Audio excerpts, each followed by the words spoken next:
ngamba mapabong nonglenga wari sanaba loiraduna masu luching henbagi rumda laklami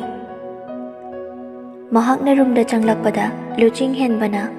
thawai tana wari sanabadu ubada hairi oi kanagano nangna mu wari sanariduna magi wahaidu khara kalap hairakpana phone pairibe henthoi chu tarami henthoi na luching kana changa ino luching henbana ngambane o ado aishu thamage ko horen tawrake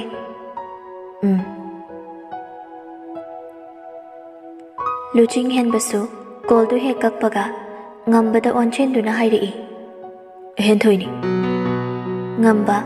ngakpaga thajadaba amaga loinana ha sekpi manbido luching henbana ngamba karimnana madu sekpi manbiduna kai hairino madu nupido aidi kaya mai chanade kai mairak panatida chumna sum wari sanabani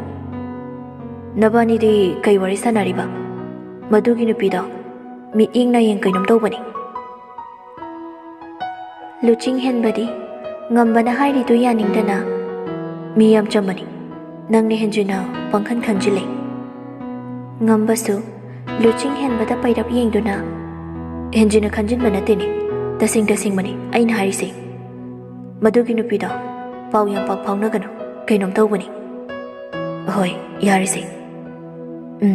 ado ne ngangdo kaiming kauge ngasai so hangaudre luching henba yamna hiningdana khangde mamangdabudi hairakrabani kawkhre maminga pabungani ne ganadi thoi na kaubani magi waga palakana yam hainade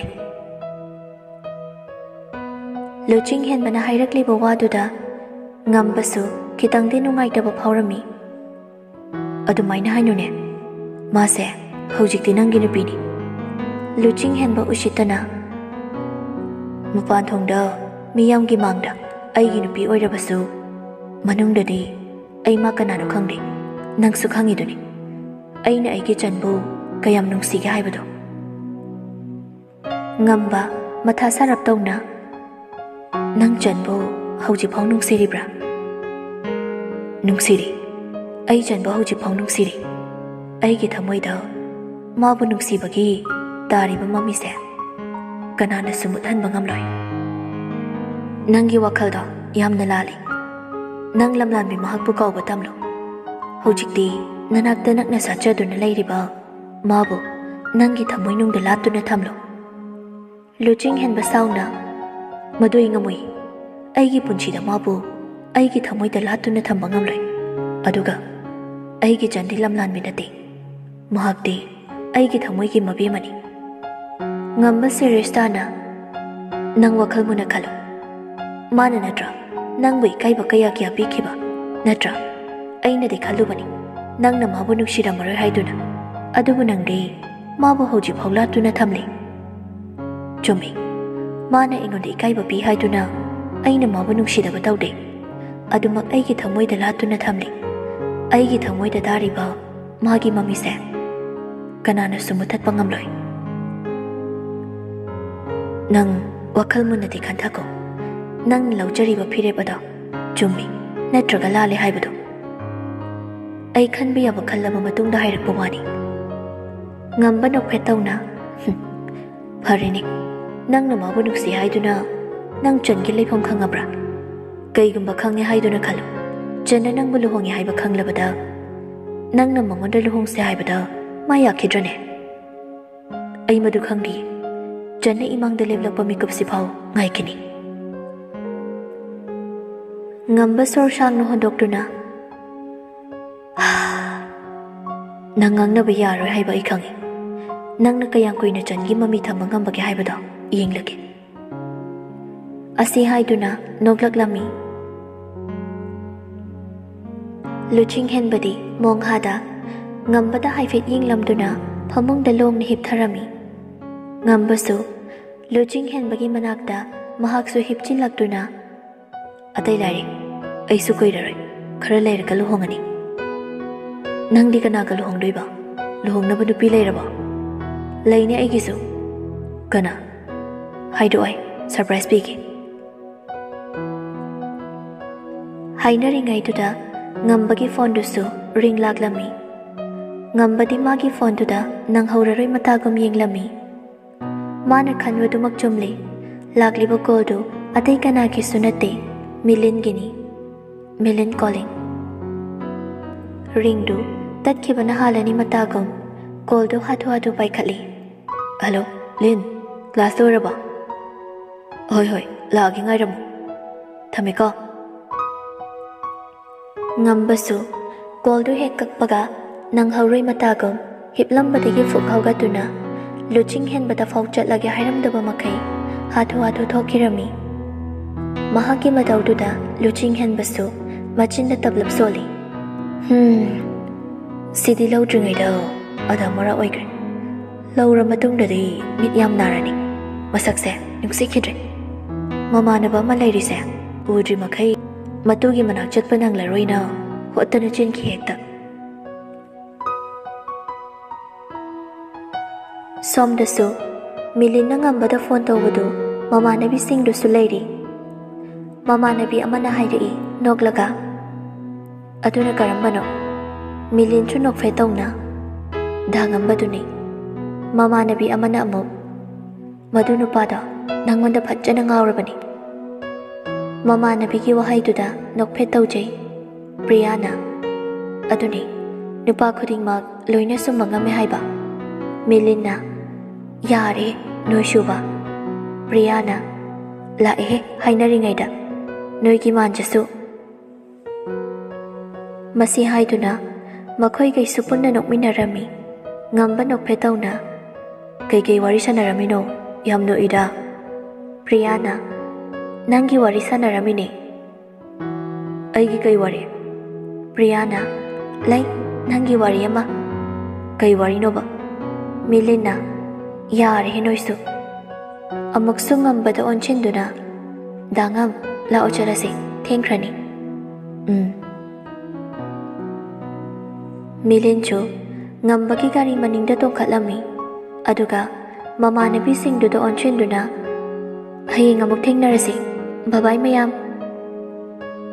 ꯂꯝꯕꯤꯗ ꯑꯅꯤꯗꯨ ꯋꯥꯔꯤ ꯄꯥꯛꯅ ꯁꯥꯟꯅꯔꯝꯗꯦ ꯉꯝꯕꯁꯨ ꯋꯥꯔꯤ ꯍꯧꯗꯣꯛꯄ ꯑꯣꯏꯅ ꯒꯥꯔꯤꯗꯨ ꯊꯧꯅ ꯊꯧꯅ ꯍꯥꯏꯔꯛꯏ ꯂꯤꯟ ꯅꯪ ꯍꯌꯦꯡꯗꯤ ꯗꯗꯥ ꯂꯥꯛꯄ ꯐꯔꯛ ꯇꯥꯗꯣꯏ ꯃꯥꯜꯂꯤ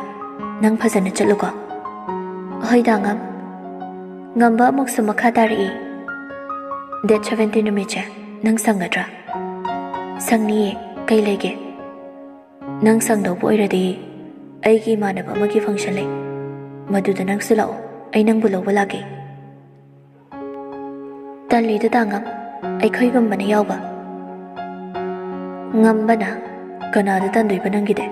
ꯑꯩ ꯂꯩꯔꯤꯗꯨꯗꯤ ꯑꯗꯨ ꯑꯣꯏꯁꯨ ꯃꯔꯩ ꯂꯣꯏꯔꯦ ꯑꯗꯣ ꯅꯪ ꯉꯟꯅꯗꯤ ꯂꯣꯏꯁꯤꯜꯂꯝꯃꯣ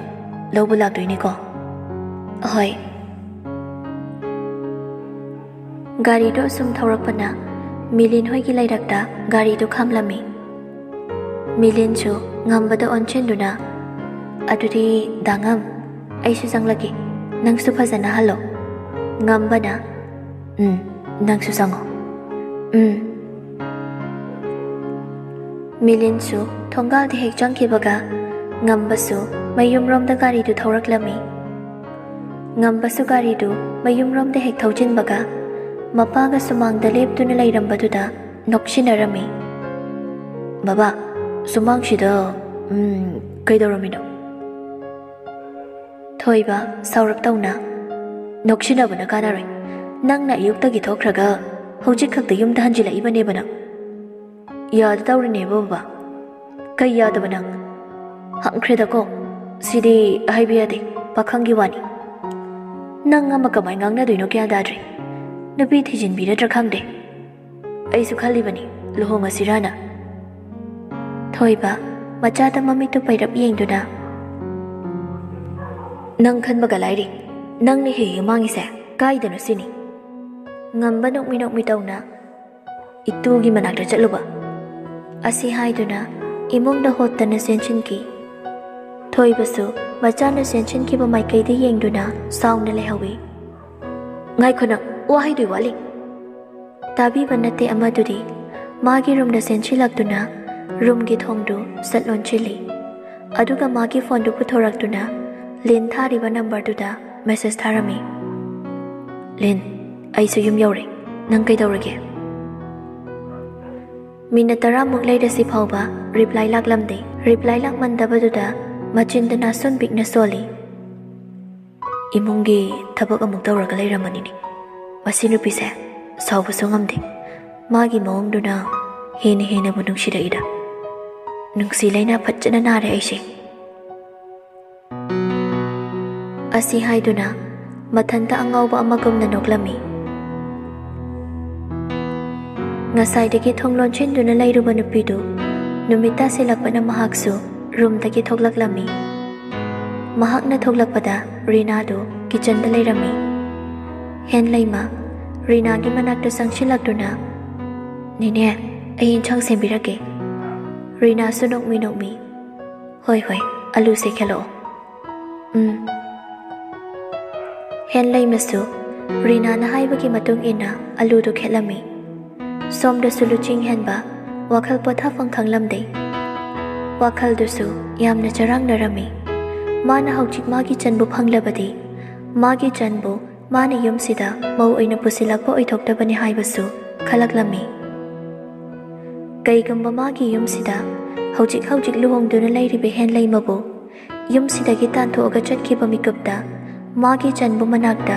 thambangamgane haina sukhalai manakta nakna satli bileirang dubu thawoida lapna tamna satli bileirang mabuna thamoi da latuna thamli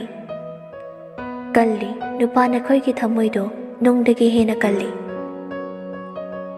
luching henba machinna yamna pendana solei aina egi chanbu thiba pangdra hauji phau aigi chana magi yambungbu yamna warawramani amuk sumapi ira jelai aina aigi nakta lohongduna leiribe lamlan bi mabu mirai tuna thamli base lalabra lande aidi lankide aigi thamoi da phorokpani aidi mabu nungsiba sungamloi ma yamna su angang oiri magi su maga khangna jaba misaktugi manakta laijarusanu aina maduda thingwagi pangal su leite thingchu thingloi aisu aina khaliba lambi shida satkani pungso sum thengjilakpana sakjana bahaiduna hen leimasu luching hen babu ko balaklami pak sangshin badi ngamde ngai hakti thongjinduda leptuna lei aibo mangonda kai hairaga kaudoino amuk cheraktana phare changdadi changage asi haiduna sor amuktang sangno hondoktuna room tuda changai luching hen badi phone dukan na thawa yauna makutuna leptana metli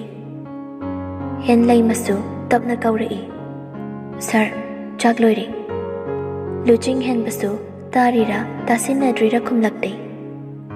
handakti hanadagi khara kalap tawna sir nupado handakti mamita magi ngaklami khumbadi khumlakte nupi sisu laide khumlaktri phau kaurani matagum amukchu kaurei sir chakloiri handakti nupado khara saurap tawna beba wayang kanu ai jok janingde hen leima machin gadu pairap tawna gam thokirami mahak thoklakpada nonglenna hen leima gi mawong tu da hanglei icha thoi kai hairei na thoibana babo chak chaning de haire o saning de ga urano kona maila maga zazarsanu nangsu sar shilao babong hana chabiro nacha awat apa yenglaki nonglen chu makha tarudre mahaksu saktu charami saktu chaba loiratuna asumna hairami chathoi nangchu chathoklaga babong ga wari masanasi changamo hoi babong nonglen chu phamlambadagi haugatlaga machanupa gi romda laklami luching hen basuma gi romda mi ama changlakpagi makholduda mamituni yengkhalai ꯃꯄꯥꯕꯨꯡ ꯑꯣꯏꯗꯨꯅ ꯂꯩꯔꯝꯕꯗꯨꯗ ꯍꯤꯞꯂꯝꯕꯗꯒꯤ ꯐꯨꯛ ꯂꯥꯎꯅ ꯍꯧꯒꯠꯂꯛꯂꯝꯃꯤ꯫ ꯅꯣꯡꯂꯦꯟ ꯃꯆꯥꯗ ꯑꯣꯟꯁꯤꯟꯗꯨꯅ ꯍꯥꯏꯔꯛꯏ, "ꯊꯣꯏꯕ, ꯄꯥꯕꯨꯡꯒ ꯋꯥꯔꯤ ꯑꯃ ꯁꯥꯟꯅꯁꯤ." "ꯀꯩ ꯋꯥꯅꯣ?" "ꯏꯆꯥꯊꯣꯏꯒꯤ ꯃꯇꯥꯡꯅꯤ." ꯂꯨꯆꯤꯡ ꯍꯦꯟꯕ ꯉꯛꯅ,